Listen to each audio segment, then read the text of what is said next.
server itu pasti ya, bukan pasti sih, kemungkinan ya, itu terdiri dari lebih dari satu aplikasi kita tanam di dalamnya. Istilahnya kita tanam ya, atau kita install di dalam si server tersebut. Entah nanti sistem operasinya apapun ya, mau Windows ataupun Linux. Nah, karena aplikasi yang kita tanam di dalam si server itu lebih dari satu, otomatis kemungkinannya lagi penggunanya kan berbeda-beda, gitu ya. Penggunanya berbeda-beda. Misalkan dalam satu buah server kita install 2 buah aplikasi. Aplikasi pertama misalkan aplikasi website gitu ya, website sebuah perusahaan gitu misalkan. Nah, kemudian aplikasi yang kedua kita install misalkan penjualan gitu ya, point of sales misalkan, seperti itu. Aplikasi penjualan intinya lah. Kalau bahasa kerennya sekarang orang bilangnya, kalau di toko buku itu ngarannya adalah point of sales ya. Nah, itu misalkan ada 2 aplikasi itu. Nah, pengelolanya misalkan ada 2, ada si A dan ada si B ya. Nah, berarti karena pengelolanya ada 2, pada saat dia mengakses yang namanya server tersebut, pasti akan kita tujukan ke folder atau directory aplikasinya masing-masing kan. Nah, supaya bisa ditunjukkan atau diarahkan gitu ya ke folder atau directory si aplikasinya masing-masing itu, maka perlulah kita membuat user yang berbeda. Karena kebetulan penggunanya kan 2 orang yang berbeda. Nah, kalau kita jadikan satu user saja, berarti kan dia akan istilahnya itu bersamaan passwordnya kan. Nah, sedangkan dia mempunyai 2 tanggung jawab yang berbeda. Maka oleh sebab itu harus kita buat 2 buah pengguna. Sehingga dia bisa mengelola secara independen masing-masing dari folder yang dia kelola. Folder di sini berarti adalah aplikasi yang diinstal di server yang sudah kita buat gitu ya. Nah, jadi maka perlu kita kita pasang atau kita ciptakan gitu ya, kita ciptakan si pengguna baru tadi dengan 2 nama yang berbeda. Sehingga si A mengelola khusus buat aplikasi websitenya, si B khusus mengelola aplikasi point of sales-nya atau penjualan tadi dari sebuah perusahaan. Nah, jadi maka perlulah kalau server kita menggunakan Linux, maka kita perlu untuk bisa membuat si penggunanya. Oke. Nah, yang kedua tadi adalah grup ya. Grup. Karena dalam manajemen user ini ada istilah namanya user dan ada satunya lagi adalah grup. Nah, jadi kita membahas yang sederhananya saja. Nah, grup ini kenapa kita perlu grup?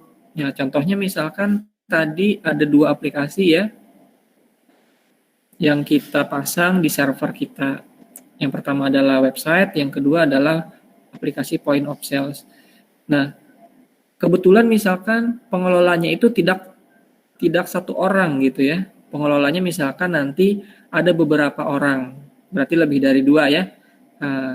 Lebih dari 1 lah intinya seperti itu ya. Ada beberapa orang. Nah, dengan privilege, tadi saya bilang privilege atau apa istilahnya, tugas ya atau fungsi atau haknya untuk mengakses sistem itu sama ya. Nah, supaya kita tidak membuat privilege atau misalkan yang dia kerjakan itu settingnya beberapa kali, misalkan dia bisa menghapus, dia bisa mengedit, dia bisa menampilkan gitu ya. Itu sama untuk semua pengguna untuk mengakses aplikasi yang sama. Nah, oleh sebab itu maka kita perlu membuat yang namanya grup ya. Jadi kita kelompokkan orang-orang yang bertugas di aplikasi website, kita kelompokkan orang-orang yang bertugas untuk mengelola di aplikasi point of sales. Nah, kenapa ini penting? Karena ini akan mempermudah administrator utama. Nah, dalam hal ini adalah yang memegang kendali penuh terhadap si server atau root admin ya. Nah, jadi si root admin ini nanti yang akan membuat groupingnya dan membuat grupnya dan membuat penggunanya seperti itu ya. Ya, jadi simpelnya seperti itu kenapa kita harus melakukan manajemen user di Linux gitu ya. Nah, oke, seperti itu. Nanti pada implementasiannya nanti ada kita bisa membuat folder gitu ya di dalam folder utama yang sudah kita buat, kemudian membuat hak akses dan lain sebagainya. Itu nanti ke hal yang lebih spesifik lagi. Nah, supaya goal tadi bisa terrealisasi, nah maka di sini ada tugas praktikum 3 yang harus kalian kerjakan. Yang pertama, sesuai dengan manajemen user, ini ada tugas praktikum 3 ya, nanti setelah kalian mencoba di sini, kalian langsung praktekkan saja gitu ya, tugas praktikum 3-nya. Nah, di sini sudah ada perintahnya, masuk sebagai root, kemudian buat user dengan nama admin jar ya, passwordnya bebas ya, nah itu terserah kalian. Nah, kemudian nanti kalian tuliskan perintahnya dan tuliskan screenshotnya. Kemudian di sini buat juga grup ya, nah nanti akan membuat grup yang namanya grup user ya, namanya adalah latihan. Kalian belajar membuat grup gitu ya. Goalnya di sini adalah berarti kalian berhasil membuat sebuah grup. Nah, kemudian yang ketiga, buat user dengan nama user latihan dan password bebas. Kemudian masukkan dalam grup latihan yang sudah dibuat pada nomor 2 ya. Nah, tadi di sini berarti goalnya adalah kalian berhasil untuk membuat kalian berhasil untuk memasukkan sebuah pengguna ya, seorang pengguna ke dalam grup tertentu. Nah, jadi misalkan nanti kalian punya anggota baru, dimasukkanlah ke dalam grup yang mengelola dari aplikasi tersebut misalkan. Nah, berarti goalnya adalah kalian bisa memasukkan ya seorang user ke dalam grup tertentu. Nah, kemudian yang keempat, buat user dengan namanya bebas ya. Kemudian buat user dengan nama bebas dan passwordnya juga bebas, berarti ini terserah kalian nanti memberikan namanya apa, passwordnya apa ya. Kalau contek-contekan berarti ini ketahuan nanti namanya sama ya. Karena kan di sini tidak saya berikan keharusan kalian memberikan nama yang sama. Jadi kemungkinan untuk berbedanya itu sangat tinggi. Jadi kalau sama tuh berarti kemungkinan kalian untuk bekerja samanya itu juga tinggi. Boleh belajar bersama, boleh, tapi asal jangan copy paste ya langsung di aplikasi, langsung di kerjaannya. Oke, namanya bebas, passwordnya bebas dengan folder kerja yang sudah dibuat pada praktikum nomor 2 dan praktikum 2 ya, berarti yang praktikum yang kemarin nomor 2. Nah, kemarin kalian kan sudah membuat folder ya di praktikum yang kedua ya, berhasil membuat folder seharusnya. Nah, kemudian nanti user tersebut yang sudah kalian buat ini itu akan mempunyai folder yang sudah kalian buat di praktikum yang kedua, poin nomor 2 ya. Jadi goalnya di sini adalah kalian bisa mengedit ya sebuah folder untuk dimiliki oleh user tertentu. Nah, jadi misalkan kalian membuat sebuah folder, kemudian folder tersebut nanti hanya dimiliki oleh user tertentu. Nah, jadi itu goalnya dari poin nomor 4. Nah, kemudian nomor 5, pindahkan user yang sudah dibuat pada nomor 4 ke dalam grup root ya. Nah, jadi di sini grup itu ada grup utama ya. Nah, grup utama itu adalah grup root namanya, atau administrator utama. Nah, jadi di sini user yang sudah dibuat di nomor 4 ya, itu nanti akan dimasukkan ke dalam grup root atau istilahnya grup wheel ya. Nah, jadi seperti itu. Jadi goalnya adalah selain kalian berhasil menambahkan folder untuk user tertentu, tetapi juga kalian bisa menambahkan user ke dalam grup utama atau grup root ya. Nah, jadi seperti itu.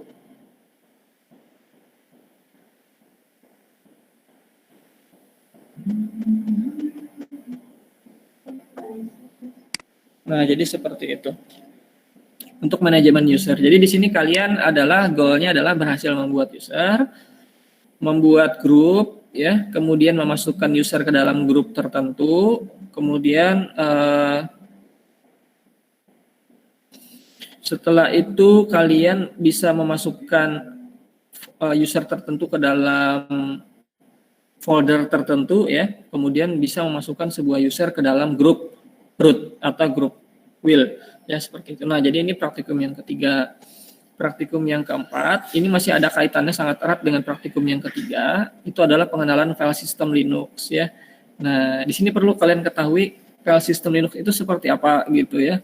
Kalau di Windows kan sudah jelas, misalkan ada partisinya itu biasanya di C, kemudian ada program files untuk menyimpan files gitu ya, ada folder users untuk menyimpan settingan dari user, baik itu user yang sudah ada dibuat pada saat awal ataupun user utamanya seperti itu.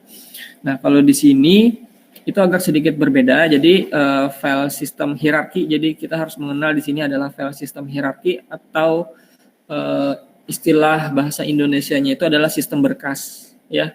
Nah, jadi di sini erat kaitannya dengan sistem operasi Linux ya, file system atau sistem berkas. Nah, di sini poin utamanya adalah bagaimana kalian mengetahui struktur file dari sebuah Linux ya. Karena dalam sistem operasi Linux, apapun repositorinya, itu file sistemnya hampir sama ya. Bukan saya katakan sama 100% sih ya. Nah, hampir sama seperti itu.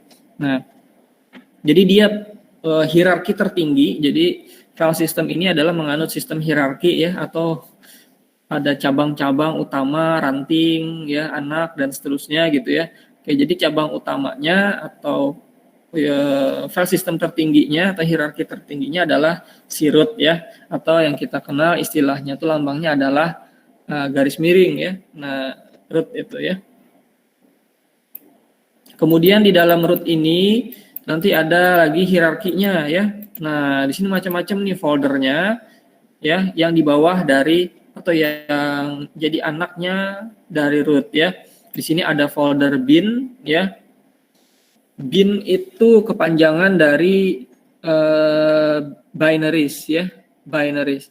Nah, karena komputer itu adalah sistem digital yang mana dia itu bisa mengeksekusi cuma bilangan biner ya, atau istilahnya bilangan yang 1, bilangan 0 gitu ya. Seperti itu. Maka untuk mengeksekusi sebuah program ya,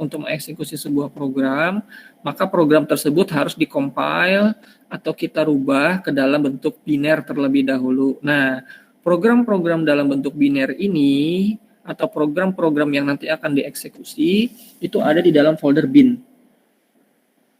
Ya, jadi kalau misalkan ada program yang akan dieksekusi itu biasanya di dalam folder bin gitu ya. Nah, kalau pernah men-setting men-setting Java ya untuk environment-nya supaya bisa dieksekusi dari directory manapun, maka kita harus setting dulu kan di environment-nya. Nah, setting environment-nya itu biasanya kan filenya adalah exe ya, yang harus kita jalankan gitu ya. Nah, maka kita daftarkan. Nah, file exe itu adalah salah satu contoh file binary ya. Nah, itu kalau di Windows ya, exe. Nah, seperti itu. Itu directory yang pertama, bin ya. Nah, jadi folder untuk mengeksekusi sebuah program. Kemudian folder yang kedua adalah boot ya. BOOT ya. Nah, boot. Jadi ini ada hubungannya dengan sebuah proses pada saat program itu pertama kali dijalankan ya, baik itu nanti program sistem operasinya maupun si sistem operasi itu sendiri. Jadi di sini adalah folder ini menyimpan tentang booting sistemnya ya, tentang booting system. Booting system itu apa? Booting system itu adalah sistem yang mengelola bagaimana sebuah sistem operasi itu bekerja pada saat pertama kali komputer kita dihidupkan. Nah, jadi pada saat kita pertama kali memencet tombol power, ya, baik itu di laptop ataupun di PC, maka yang pertama kali jalan itu adalah si booting system. Ya. Nah, jadi nanti dia akan melakukan pengalamatan sebuah proses gitu ya, nanti diarahkan kemana, kemudian melakukan antrian, kemudian memanajemen power dan lain sebagainya, itu ada di dalam booting system pada saat pertama kali komputer dihidupkan. Nah, folder yang ketiga adalah folder dev ya atau devices. Nah, di sini biasanya ya hardware ini berisi tentang hardware perangkat kerasnya ya. Nah, misalkan contohnya adalah kita punya hard disk baru, misalkan kita colokkan ke dalam komputer itu kebetulan sistem operasinya adalah Linux, maka nanti akan terbaca di dev ini ya seperti itu.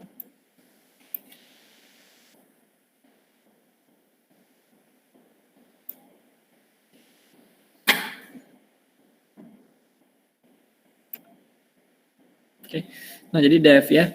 Kemudian folder yang keempat adalah etc ya. Nah, atau ini isinya adalah config file ya, config file atau file yang berisi tentang pengaturan-pengaturan dari sistem operasi Linux-nya gitu ya di etc. Nah, kemudian folder yang selanjutnya adalah home ya. Nah, folder home ini adalah biasanya kalau misalkan kita pakai sistem operasi Linux ya untuk menyimpan apa namanya musik ya, file musik, file video, kemudian file dokumen, itu kebanyakan biasanya itu di file home kalau di Linux ya. Nah, file home ini nanti ada folder atau direktorinya sesuai dengan nama penggunanya. Misalkan tadi kita membuat pengguna, nanti di contoh itu ya, namanya adalah admin jar. Berarti nama foldernya nanti otomatis tercipta atau terbuat namanya adalah admin jar. Nah, seperti itu. Jadi kalau kita pengen menyimpan foto, video, file music, itu misalkan, kita bisa taruhnya di dalam folder home. Gitu ya. Nah, folder yang selanjutnya itu adalah folder lib ya.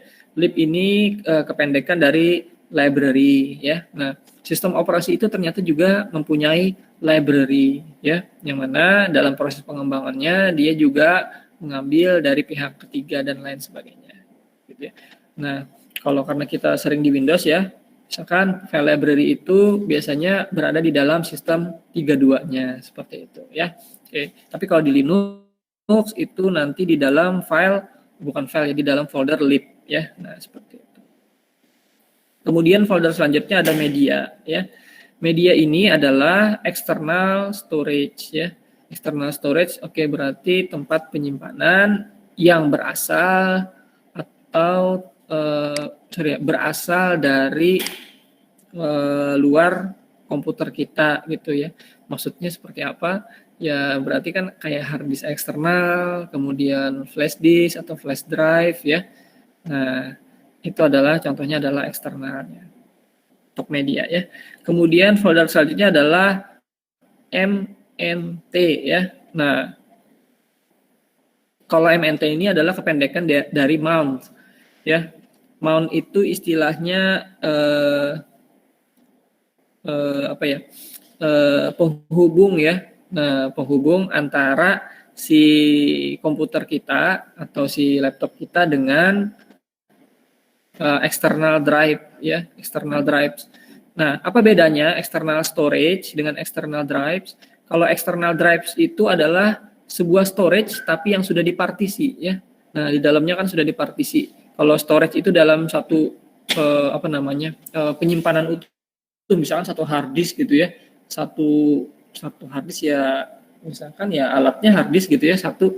Nah, itu adalah storage secara umumnya. Kalau drive ini adalah berarti yang sudah kita lakukan pembagian dari storage itu kita partisi gitu ya. Nah, itu ada external drive. Makanya biasanya jangan heran kalau di mount-nya itu adalah padahal hard disk kan cuma satu gitu ya. Di laptop ini kan pasti cuma satu hard disknya. Tapi kalau misalkan kita pasang Linux itu ya kebetulan misalkan partisinya lebih dari satu, maka nanti mount-nya itu lebih dari satu gitu ya, seperti itu. Kalau di Windows itu adalah C, D gitu ya, E dan seterusnya. Nah, itu adalah contohnya external drive. Nah, selanjutnya adalah OPT ya. OPT ini adalah kependekan dari options ya, option ya.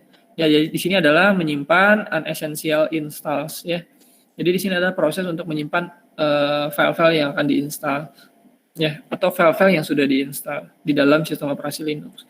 Nah, kemudian ada file proc ya, kepanjangan dari PROCFS, itu adalah proses file system.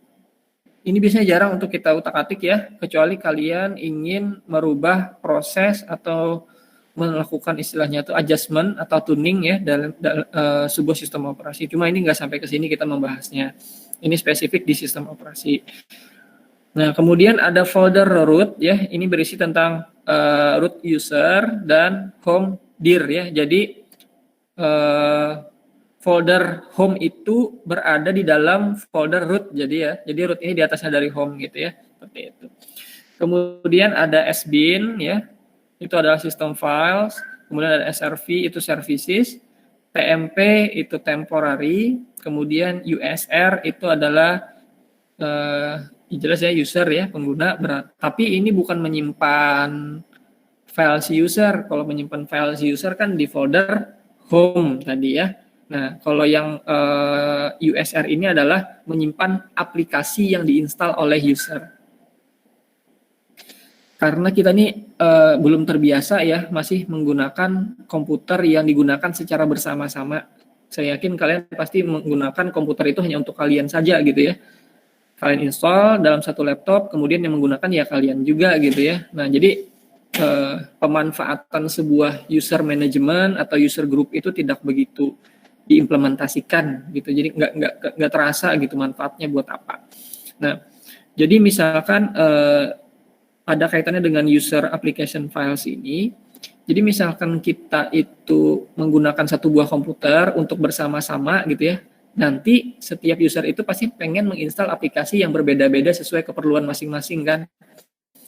Ada yang hendak menginstal misalkan ketujuh gambar, berarti ketujuh edit berarti kan menginstal paling enggak Adobe ya, Adobe Photoshop gitu ya. Nah, Adobe Photoshop misalkan seperti itu.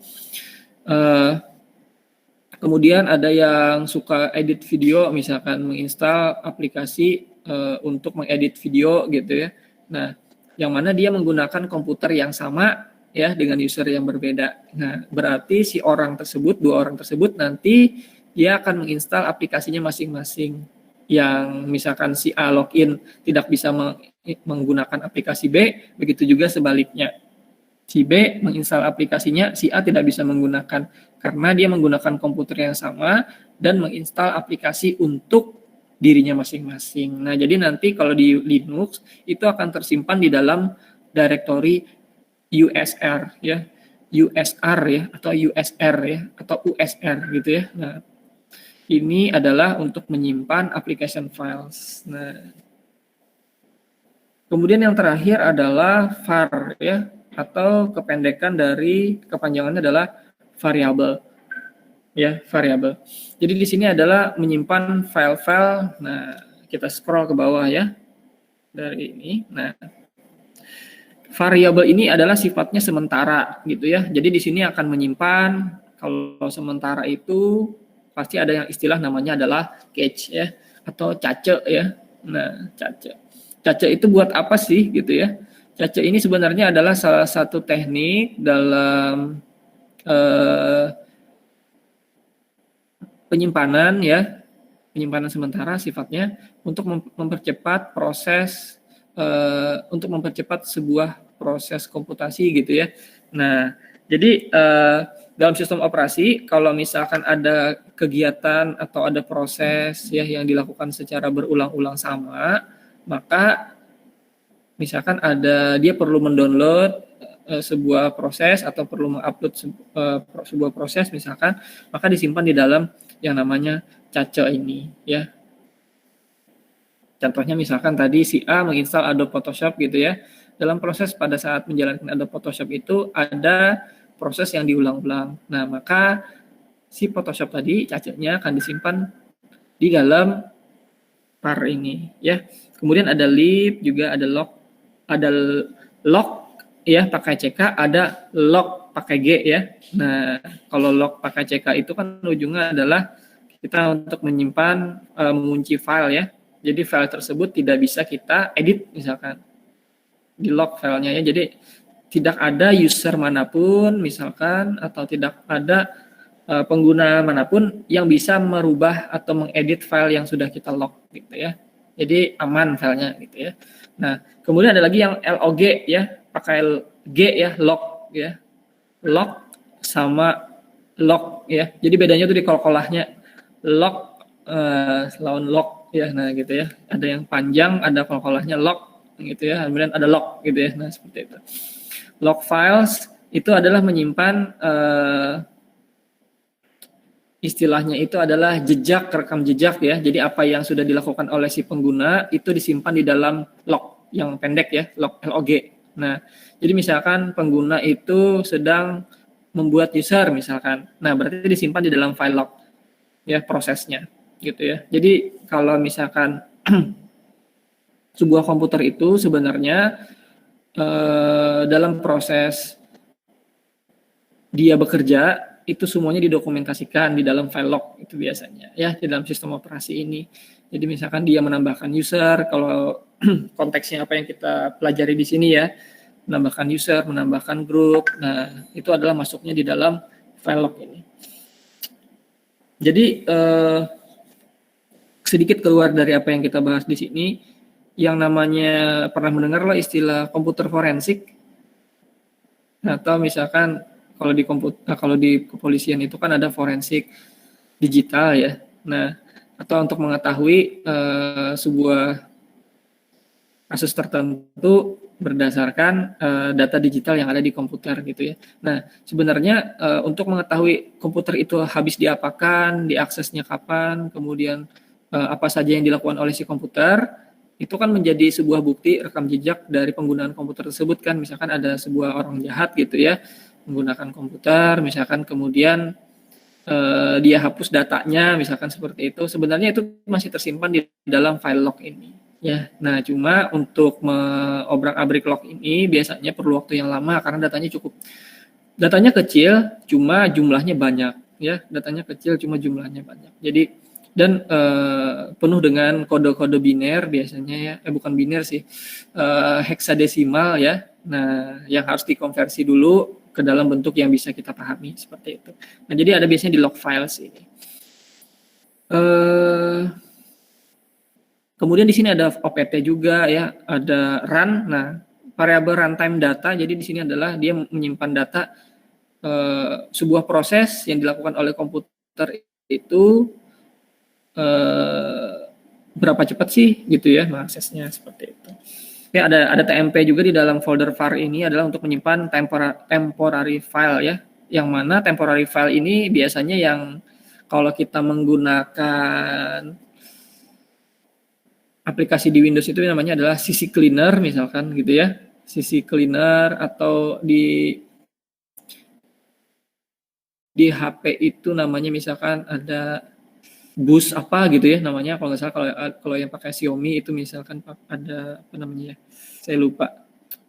Nah itu biasanya adalah aplikasi dia menghapus temporary file. Kenapa temporary file ini seiring berjalannya waktu kalian menggunakan komputer atau HP kalian, temporary file itu akan menumpuk ya, atau istilahnya adalah file-file sampah gitu ya. Nah kenapa file sampah masih ada gitu ya, karena biasanya untuk kembali lagi ke cache ya, untuk prosesnya lebih cepat maka dia tidak perlu melakukan proses lagi, dia cukup mengambil proses yang sudah ada di belakang yang sudah pernah dia jalankan. Nah tapi untuk seiring waktu itu malah menjadi beban untuk memori itu adalah RAM ya di sini kita sebutnya. Nah kenapa memorinya jadi lambat, karena ya tadi prosesnya dia menumpuk gitu ya, karena kan proses di komputer itu adalah kebanyakannya masih menggunakan algoritma antrian gitu ya, walaupun tetap paralel juga sebenarnya ya, tapi secara konvensional algoritma itu adalah dia melakukan antrian. Nah, kalau terlalu banyak proses yang antri berarti kan prosesnya akan jadi lambat seperti itu. Itu adalah di folder var. Nah, kalau kita bedah lagi sebenarnya ini sangat banyak ya. Nah, contohnya kayak di folder USR ini pun ada bin lagi di dalamnya, ada include di dalamnya, ada lokal di dalamnya lagi, ada lib dan sbin dan share ya. Kemudian dalam etc itu ada lagi folder yang namanya exports ya, ada fs tab ya, ada group lagi, ada host dan seterusnya. Cuma ini tidak kita bahas secara detail karena ini di luar dari pembahasan kita kan. Karena kita di sini adalah mengetahui file system secara general saja dulu ya. Di sistem operasi nanti membahas yang lebih detail tentang file system sebuah Linux ya. Oke, tapi yang perlu kalian perhatikan di sini adalah kalian paham bahwa di dalam hierarki utamanya adalah root gitu ya, atau garis miring satu nih. Nah, itu berarti root ya. Kemudian di dalamnya ada bin, ada yang sering kalian akses ya. Karena di sini adalah hubungannya nanti dengan pengguna ya, pengguna yang kalian buat dan grup yang akan kalian ciptakan. Seperti itu. Oke, ini file system dari hierarki sebuah sistem operasi Linux.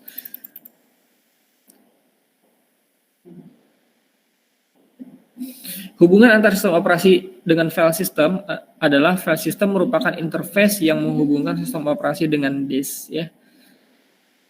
Jadi file system ini intinya adalah tempat penyimpanan ya. Jadi adalah sistem file system ini adalah sebuah manajemen atau pengelolaan. Setiap orang ini pasti mempunyai teknik penyimpanan masing-masing untuk menyimpan file-filenya ya. Ada yang dia urutkan, misalkan ada yang dia urutkan berdasarkan tahun, misalkan ada yang dia urutkan berdasarkan kegiatan, misalkan atau dia urutkan misalkan kalau kuliah misalkan dia urutkan berdasarkan beda-beda. Nah, salah satu teknik yang digunakan oleh si Linux adalah file system yang sudah kita bahas sebelumnya tadi ya. Nah, itu. Setiap sistem operasi itu pasti akan berbeda-beda file systemnya. Windows itu file systemnya berbeda dengan Linux ya. Linux itu berbeda lagi file systemnya dengan misalkan sistem operasi yang lain gitu ya. Misalkan Mac gitu ya, beda lagi file systemnya seperti itu. Tergantung dari yang membuatnya sebenarnya seperti itu ya. Oke, jadi ini adalah file system. Nah, file system tadi adalah sebuah manajemen disk ya. Nah, jadi dan di sini adalah bisa kita lihat dan bisa kita berinteraksi gitu ya. Nah, maka di sini disebut juga dengan istilah interface ya, interface. Jadi kalau misalkan ada interface-nya berarti secara visible atau secara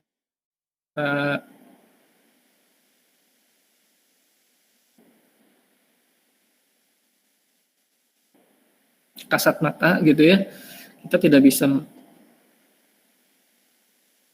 mengoperasikannya gitu ya, atau tidak bisa mengaksesnya karena tidak tahu kita mengaksesnya kemana ya, apa yang harus kita lakukan kan nggak tahu. Kalau ada interface berarti kan sudah jelas kita berarti ada tujuannya kemana seperti itu. Pembacaan dari hard disk atau media penyimpanan lainnya, sistem operasi akan meminta sistem file untuk mencari lokasi dari file yang diinginkan. Setelah file ditemukan, file sistem akan membuka dan membaca file tersebut.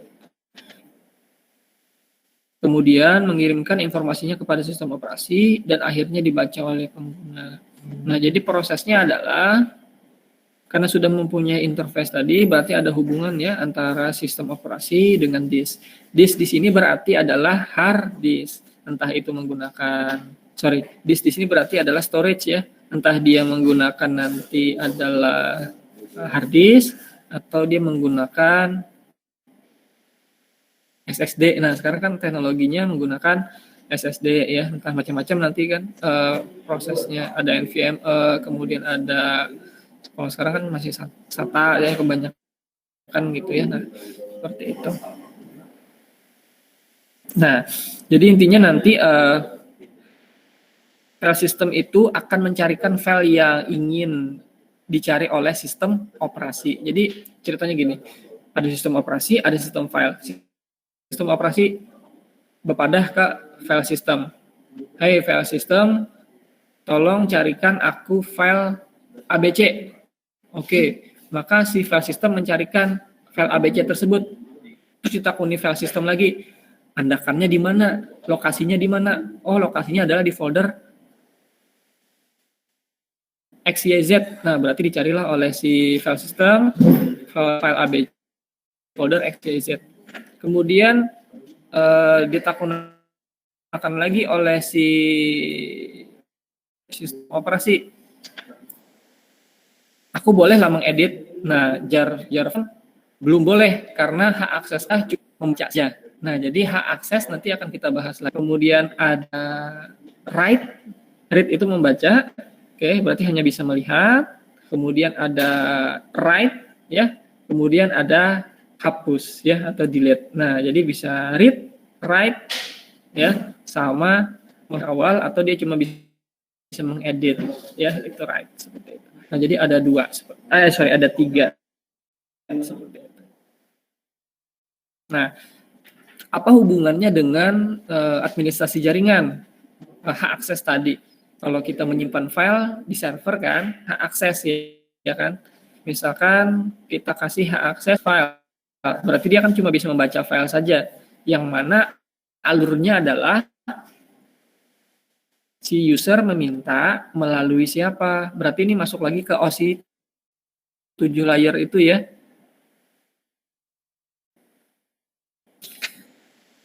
Si user meminta, misalkan aku pengen menampilkan data mahasiswa, menampilkan ya.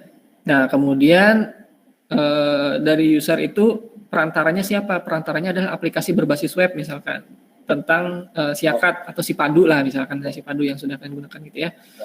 Sipadu, kemudian Sipadu itu nanti akan diteruskan kemana? Akan diteruskan ke server.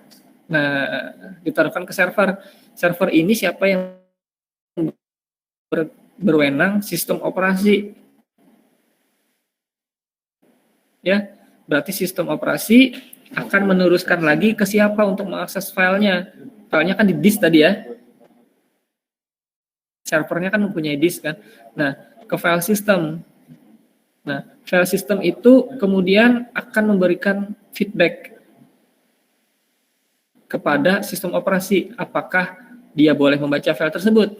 Oke, kalau dibolehkan, berarti dia kasihkan datanya ke sistem operasi. Sistem operasi diteruskan lagi ke aplikasi Sipadu. Nah, Sipadu akan ditampilkanlah di browser dan dilihat oleh pengguna. Nah, seperti itulah proses ya, bagaimana sebuah file system itu dengan administrasi jaringan, dengan aplikasi sebuah server misalkan, ya tadi saling keterkaitan. Seperti itu. Jadi ada sebuah rangkaian proses yang dijalankan gitu ya, dari pengguna sampai ke file system, sampai ke sistemnya, ke disknya, bahkan sampai ke lokasi tempat penyimpanannya yang disimpan dalam bentuk biner gitu ya, kemudian dikembalikan lagi ke dalam bentuk GUI yang akan ditampilkan oleh Sipadu untuk menampilkan data mahasiswa ini ya. Karena itu tadi, kalau kita tidak memberikan hak akses terhadap file tersebut, maka si Sipadu tidak akan bisa mendapatkan hak akses, maka aksesnya akan denied atau ditolak ya, ditolak seperti itu. Nah. Oke. Nah, jadi itu kenapa perlunya adalah kita memahami file system di Linux gitu ya. Terutama misalkan Linux kita ingin dijadikan sebuah server. Oke. Nah, ini ada referensi materinya ya. Oke, ada si videonya. Nah, untuk memberikan akses, kemudian memberikan yang kemudian memberikan istilahnya, dia boleh ngapain aja gitu ya. Nah, kalau di Linux ada chmod ya, sama chown atau istilahnya adalah chown ya. Nah, jadi chmod itu adalah sebuah sintaks di Linux ya untuk memberikan hak akses file tertentu. Boleh ngapain aja, itu read, kemudian menghapus ya, delete ya. Nah, jadi cuma ada 3 tuh ya yang si chmod yang kita bisa istilahnya adjust ya, atau kita ubah-ubah gitu ya. Nah, kemudian ada chown ya, apa namanya, ch own itu kan berarti kepemilikan ya. CH itu kepanjangan dari change ya, atau ubah kepemilikan. Nah, jadi di sini kita balik lagi punya dua buah aplikasi, website dan point of sales ya. Nah,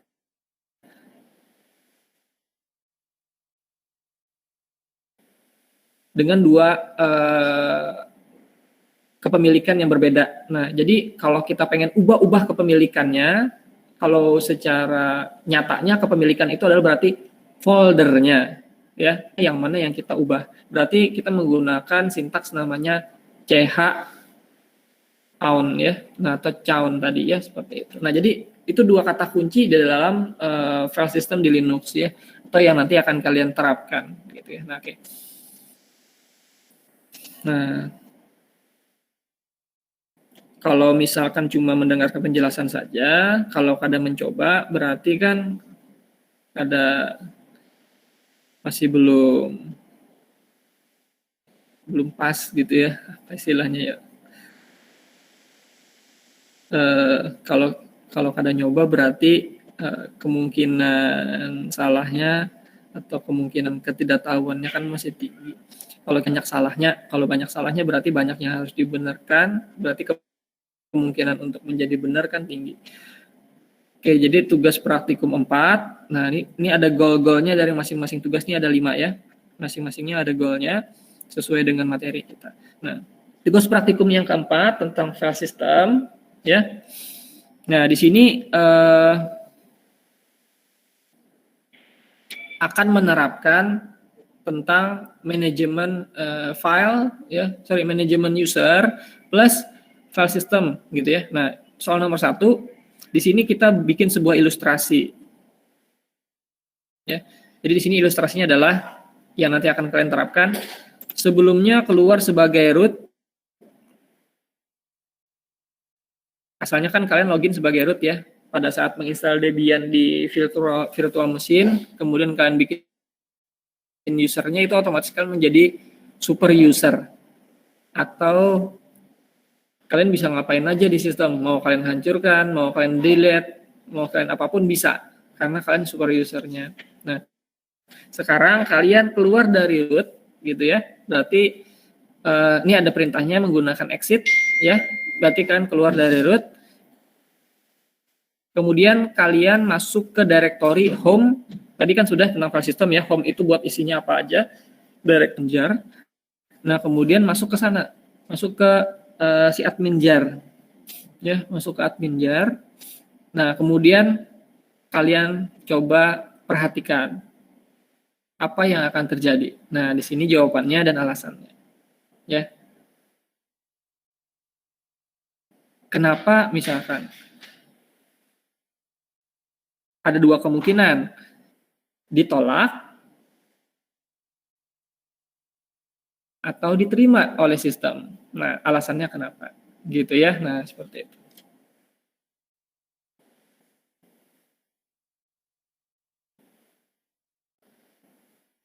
Ya, sederhana lah ya. Nanti kalian coba di sini. Contohnya, masuk ke rumah, ya. Rumah kalian, gitu ya. Menggunakan kunci yang salah. Kira-kira berhasil sistem? Coba kalian jalankan. Jangan-jangan kalian berhasil masuk. Nah, berarti ada sesuatu yang salah, gitu ya. Oh, ternyata root saya belum saya keluarkan rootnya ya, gitu misalnya. Nah, nanti kalian coba. Kemudian yang kedua di sini, nah di sini mencoba tuliskan perintah dan lampirkan screenshotnya. Nah, login ke akun admin jar sudah dibikin ya di praktikum ketiga tadi ya, admin jar. Kemudian dengan perintah su ya, su ini adalah super user ya. Kemudian berikan akses directory home admin jar dengan kode seperti ini ya. Read owner ya, jadi owner itu bisa melakukan read, bisa melakukan write. Sorry, saya koreksi tadi yang terakhir saya bilangnya adalah delete ya. Nah, yang betul itu adalah execute ya, execute. Nah, itu narasinya adalah execute ya. Oke. Nah, jadi di sini owner, group owner dan other ini adalah apa istilahnya, grupnya ya. Atau istilahnya adalah chown-nya, ch own-nya. Kemudian untuk ch mode-nya adalah read, write, dan execute. Ya, jadi si owner itu bisa meread, bisa write, bisa mengexecute, bisa menghapus ya. Kalau di grup owner dia cuma bisa read saja. Kalau yang lain dia bisa read dan bisa execute. Ya, nah nanti kalian tambahkan perintahnya di sini dan hasilnya seperti apa screenshotnya. Kemudian yang ketiga, jadi goalnya di sini ya, yang nomor 2 ini udah jelas ya. Kalian bisa menerapkan ch mode ya. Kalian bisa menerapkan ch mode sini ya. Oke, kemudian yang ketiga, login sebagai root menggunakan perintah sudo su. Kemudian masukkan ganti pemilik directory home admin jar yang awalnya root menjadi user latihan. Nah, jadi di sini goalnya adalah kalian berhasil menerapkan ch on atau ch out, chown ya. Nah, kalau yang nomor 2 tadi adalah ch mode ya, change mode ya. Kalau ini adalah ch on. Jadi mengganti kepemilikan sebuah folder yang asalnya adalah dimiliki oleh admin jar, awalnya root ya, menjadi user latihan gitu ya. Oke. Nanti dilihat dengan screenshotnya. Untuk melihat dia milik siapa dan mode-nya itu adalah apa ya, kalian bisa menggunakan ls-all ya kalau di Linux. Jadi melihat directory, kemudian nanti dia folder itu dimiliki oleh siapa dan hak aksesnya apa aja ya, ls-al seperti itu. Nah, yang keempat, masukkan perintah exit ya, masuk ke directory home admin jar, buat file bernama jawaban nomor 4.txt ya. Oke. Nah, jadi di sini kita membuat sebuah ilustrasi lagi sebenarnya gitu ya.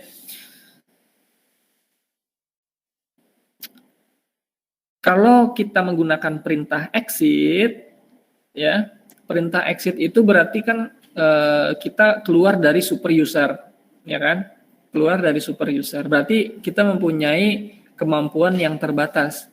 Apa sih kemampuan yang terbatas? Berarti kalau tidak read, kalau tidak write, kalau tidak execute-nya itu terbatas ya. Jadi bisa kita cuma read aja atau kita cuma bisa execute saja gitu ya. Nah, itu terbatas berarti.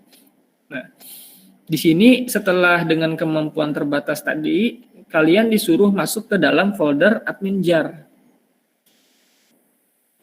Ya, masuk ke folder admin jar. Kemudian setelah masuk ke folder admin jar, kalian disuruh untuk membuat file di sana, ya, membuat file. Karena ini di Linux ya, semuanya adalah command base atau menggunakan sintaks ya. Berarti tidak ada istilah klik kanan new file ya, atau new text ya, nggak ada kan. Nah, berarti di sini menggunakan filenya juga menggunakan sintaks. Kalau ingin membuat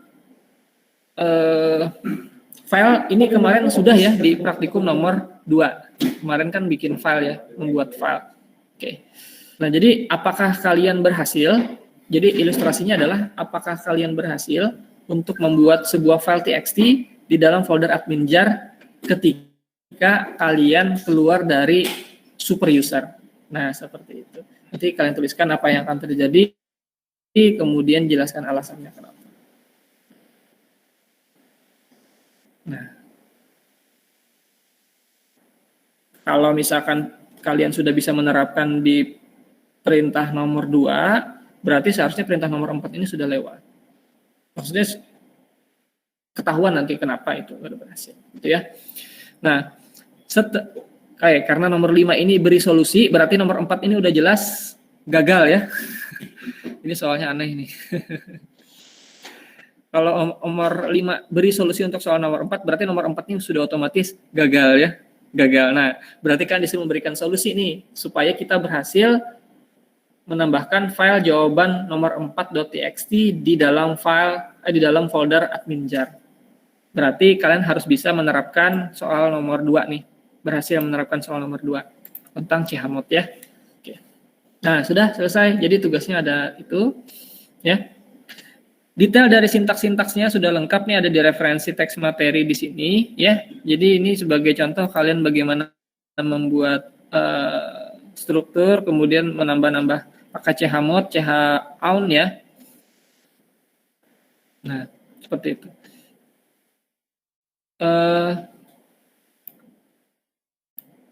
Oke, kalau kita lihat sedikit, ini ada rumusnya ya biasanya kalau tentang chmod ini. Rumusnya itu aja sih sebenarnya, jadi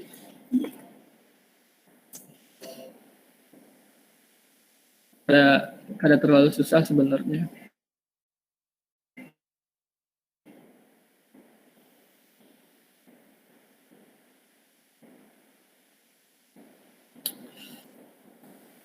Oke, saya stop sharing yang ini ya, saya sharing yang baru.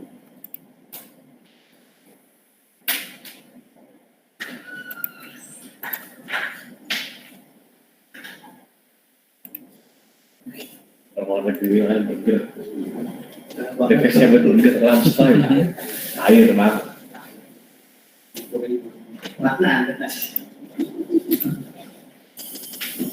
air dia baru dia kelihatan share screen saya yang di browser? Kelihatan Pak. Bisa dibaca lah, maksudnya jelas aja tulisannya. Kalau tulisannya biru. Okay. Nah, ini sebenarnya bisa menjawab sih sebenarnya pertanyaan nomor 2 dan nomor 4 gitu ya. Tapi kalau belum dicoba jelas, sih Pak. pasti biasanya ada error. Okay. Nah, di sini ada rumusnya ya. Nah, jadi dalam merubah change mode itu atau chmod itu ada numeric value-nya. Jadi contohnya di sini adalah numeric value-nya 600 ya. Di sini penjelasannya itu berarti pemilik bisa membaca dan menulis. Gitu ya. Ini ada kode-kodenya sebenarnya nih sudah baku ya. Jadi ini aja sebenarnya diulang-ulang. 644. Apa sih 644 ya? Nah, nanti ada rumusnya di sini nih.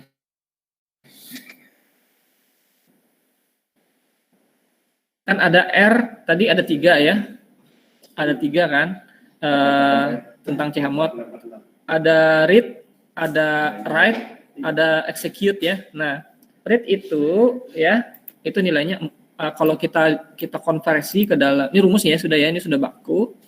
Itu 4 ya. Kalau write itu 2, kalau execute itu 1 ya. Nah, jadi seperti itu.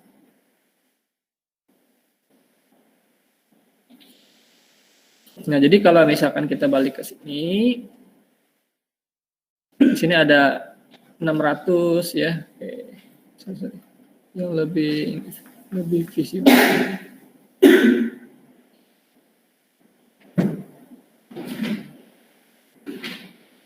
Nah, mungkin kita sebelum ke chmod nih kita perlu tahu dulu nih ada permission dari 3 pengguna ya. Itu ada owner ya, ada group ya, kemudian ada others ya. Tadi sesuai dengan soal nomor 2 ya, ada owner, ada group dan ada others. Owner itu udah jelas ya, pengguna yang membuat dan memiliki file atau directory. Ingat ya, di sini adalah file/directory. Itu bisa file atau directory ya, atau bisa kedua-duanya. Ingat ya, file dan directory. File itu bisa apa saja ya, bisa docx, bisa excel, bisa txt, bisa .mp4 dan lain sebagainya. Directory itu berarti folder ya.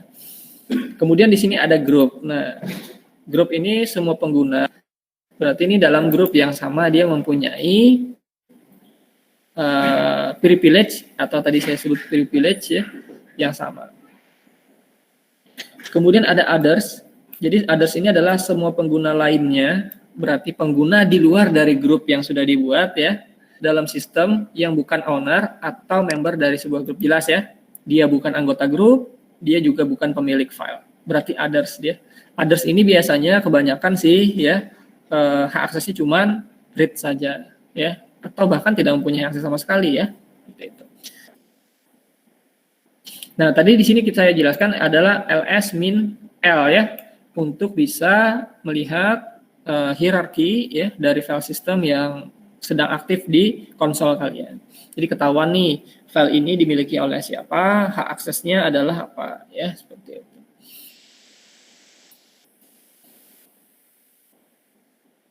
Nah, ini contohnya ya. Contohnya bisa kalian pahami di sini kalau kita menggunakan ls min l, ini min r w x r min r w min 1 apa ini sebenarnya gitu ya. Nah, sebenarnya ini ada, kalau kita runut gitu ya, ini sebenarnya ada maknanya. Kemudian mulai dari min RW gitu ya. RW ini bukan rukun warga ya.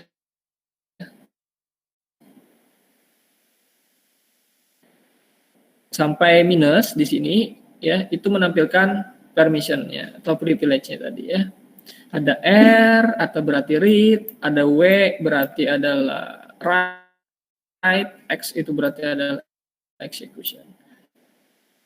Execute ya. Nah, D itu apa? D itu adalah directory-nya. Nanti ada ya, misalkan ada directory.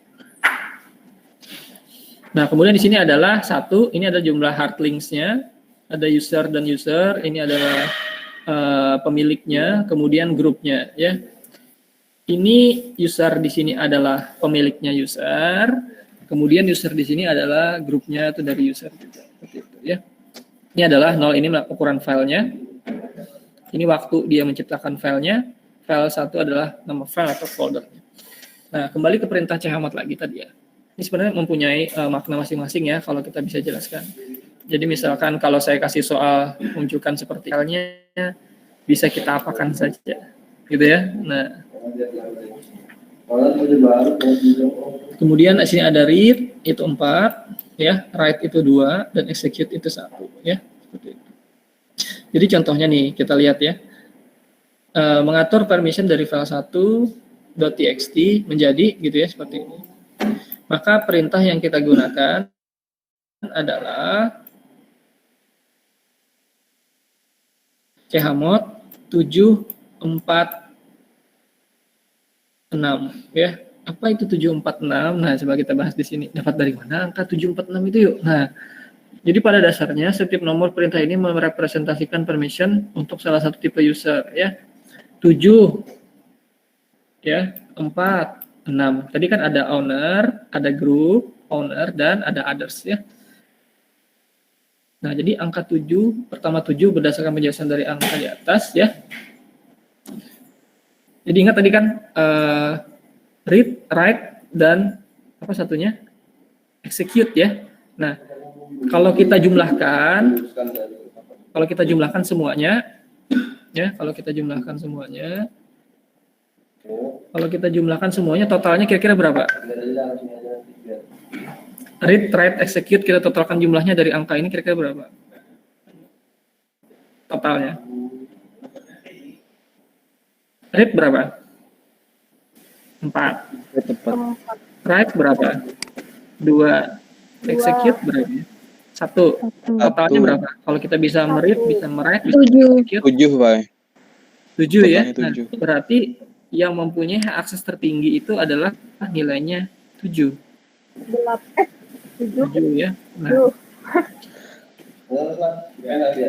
kalau 7, 4, 6 itu adalah urutannya ya. Urutan yang paling kiri itu adalah apa tadi? All owner. Urutan yang nomor 2 adalah group owner. Urutan yang ketiga adalah others. Ya. Others. Jadi kalau kalian kasih di sini 777 berarti owner bisa melakukan semua akses, melakukan semua akses. Dan jika chmod 777 berarti file tersebut bisa kita jadi kita bisa hapus, bisa kita tambahkan, bisa kita macam-macam ya. Kita punya hak penuh gitu ya. Bukan hanya owner, tapi juga group owner. Kemudian others, bahkan yang tidak punya, dia bukan yang membuat dalam memberikan permisi kepada sebuah file atau directory.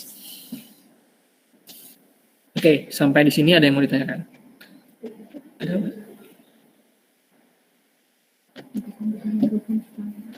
Oke.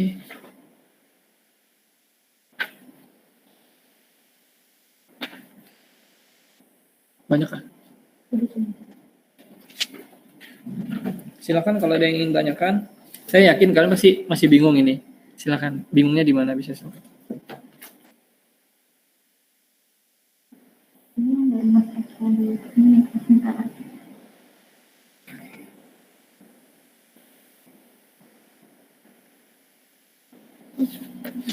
Thank you.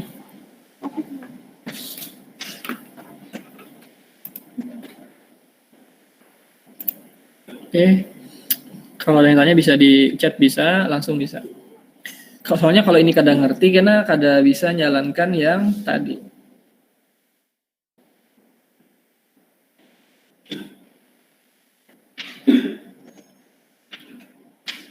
Nah, coba kita pelan-pelan ya.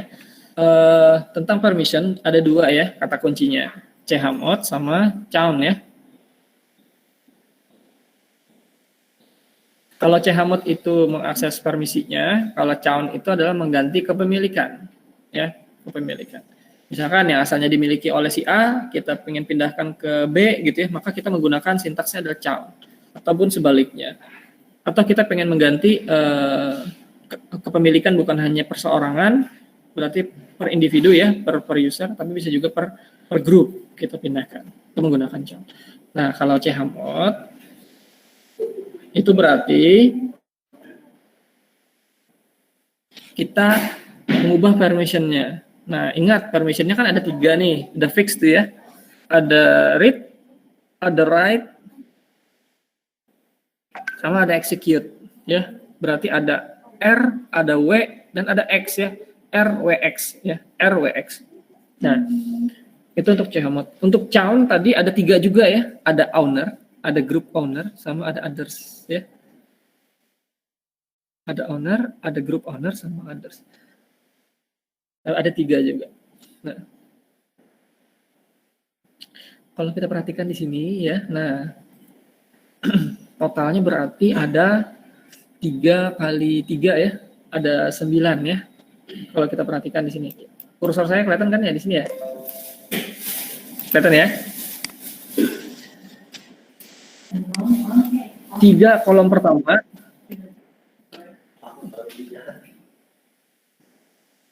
3 kolom pertama ya. Sorry. Ini RWX ya. Ini RW. Sorry. Nah, ini tiga yang pertama gitu ya. 3 yang pertama.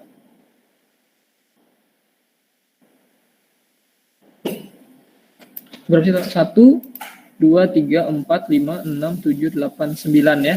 Pasti 9 di sini. Ini juga pasti 9. 3 dan ini 3. Ya. Berarti kalau kita lihat di sini, ini adalah 3 pertamanya adalah owner, 3 kedua ini adalah group owner, yang terakhir adalah others. Ya. Nah.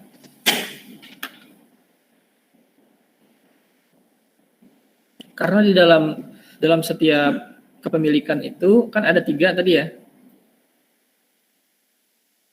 Ada read, write, dan execute. Nah, berarti dalam setiap owner itu berarti ada 3 juga, ada group owner ada 3 juga, dan others-nya juga ada 3.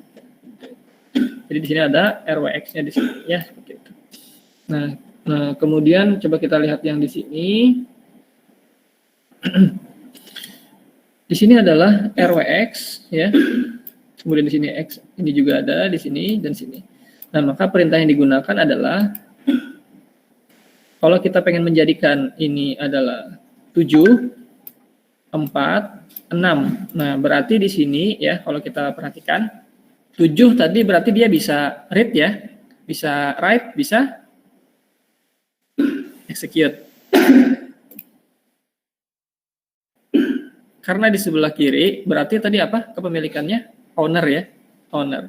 Berarti si owner ini bisa read, bisa write, bisa execute. Ya, bisa read, write, dan execute. Jadi 7 totalnya kan. Nah, yang di tengah itu urutan dari siapa? Urutan dari group owner. Ya, group owner.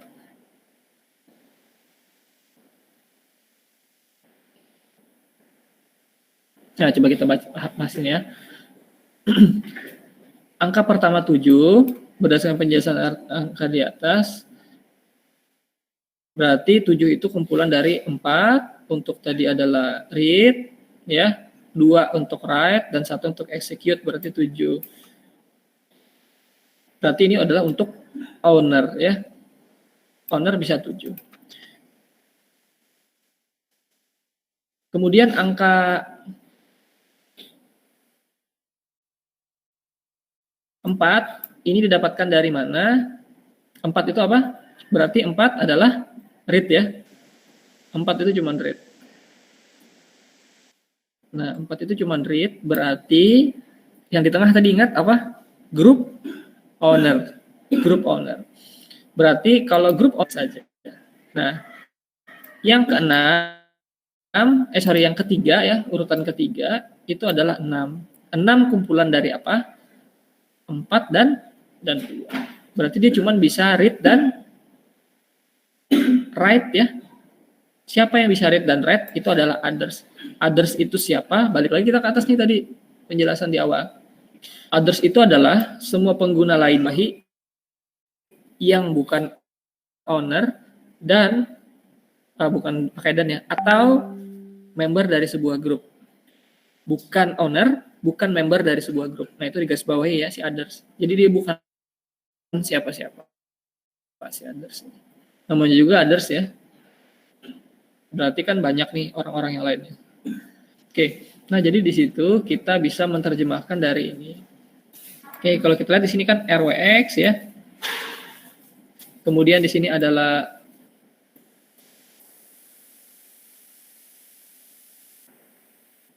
R ya. Nah, R, kemudian di sini adalah RW. Read dan write ya. Untuk yang other ya, untuk yang other.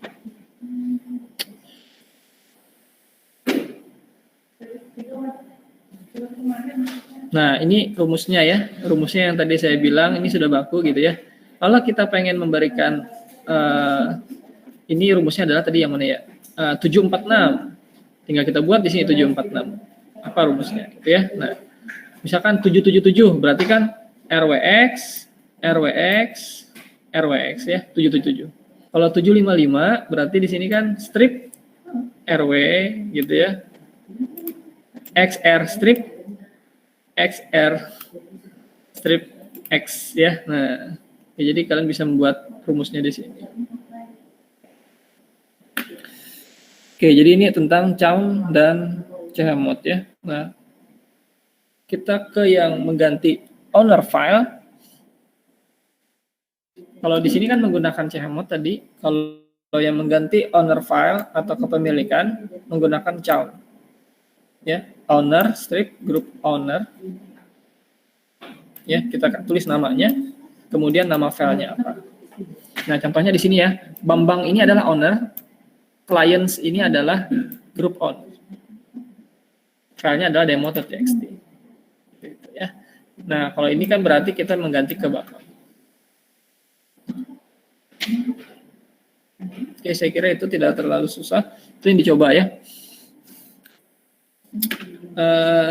Ini sebenarnya simple ya, cuma apa ya?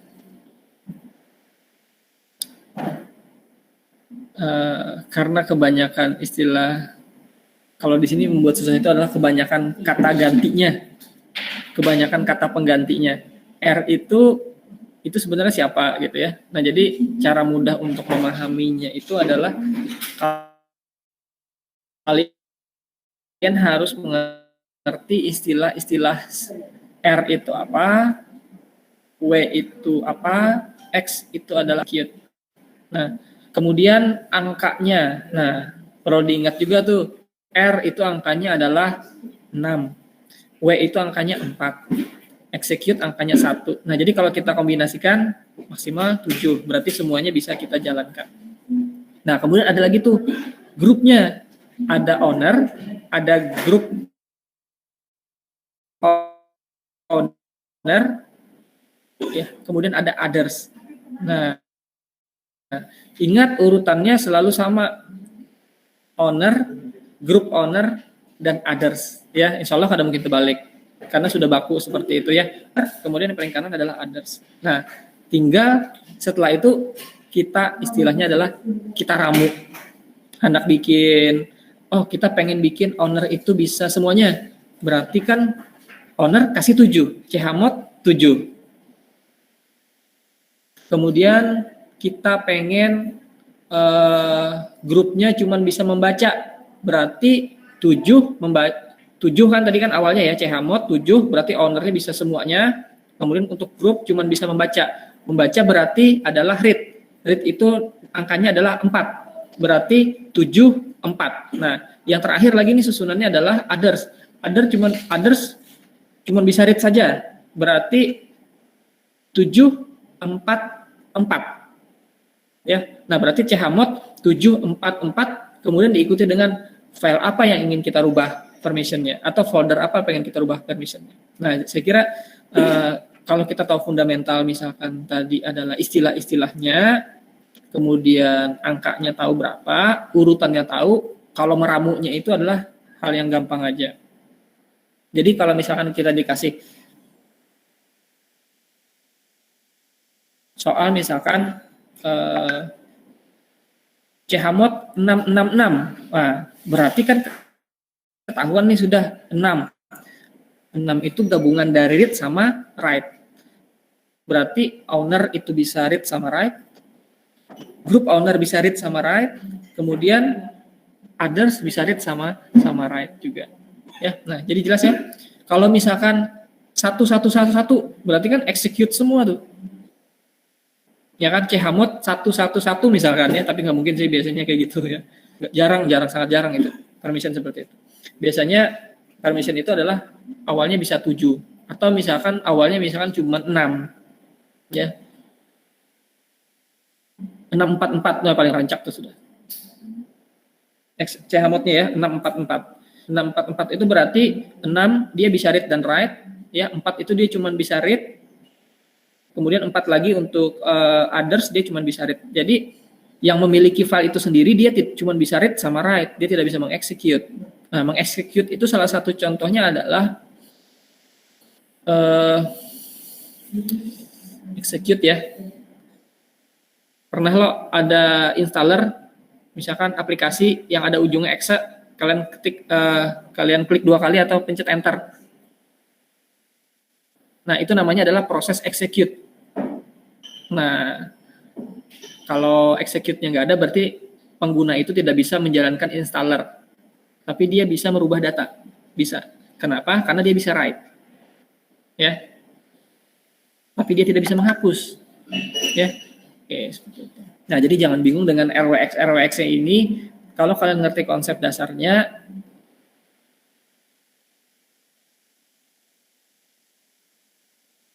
meramunya itu masalah gampang. Saya bilangnya itu adalah meramunya atau